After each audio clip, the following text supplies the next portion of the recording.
একদম নামমাত্র উপকরণে যেমন মুচমুচে তেমনই দারুণ টেস্টি। সন্ধ্যের টিফিনে চা, কফি কিংবা সসের সাথে খেয়ে দেখতে পারেন, খেতে দারুণ লাগবে। তো এই রেসিপির জন্য হাফ কাপ চিড়ে 2-3 বার জল পাল্টে ভালো করে ধুয়ে নিচ্ছি।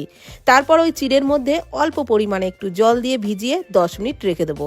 10 মিনিট পর চিড়ে ভালোভাবে ভিজে গেলে ওই চিড়েটাকে মিক্সির জারেতে নিয়ে নেব। এবার ওর মধ্যে একটা মিডিয়াম সাইজের কাঁচা আলু ছোট ছোট টুকরো করে দিয়ে দিলাম। সমস্ত কিছুর মিহি পেস্ট তৈরি করে নিলাম। ওর মধ্যে দিয়ে দিলাম গোটা জিরে, কাঁচা লঙ্কা কুচি, একটুখানি আদা গ্রেট করে দিলাম, দিয়ে দিলাম পরিমাণ মতো লবণ, অল্প গোলমরিচ গুঁড়ো আর ধনেপাতা কুচি, দিয়ে দিচ্ছি অল্প ময়দা, 4 চামচ মতো ময়দা দিয়ে সমস্ত কিছু খুব ভালো করে মেখে নেওয়ার পর ভালোভাবে প্রায় 2-3 মিনিট মতো ফেটিয়ে নিলাম। এইবার ছোট ছোট করে কড়াইয়ে সাদা তেল গরম করে পকোড়াগুলো ভেজে নিচ্ছি। গ্যাসের ফ্লেম মিডিয়ামে রেখে উল্টে পাল্টে ভাজবেন, তাহলেই কিন্তু পকোড়াগুলো দারুণ মুচমুচে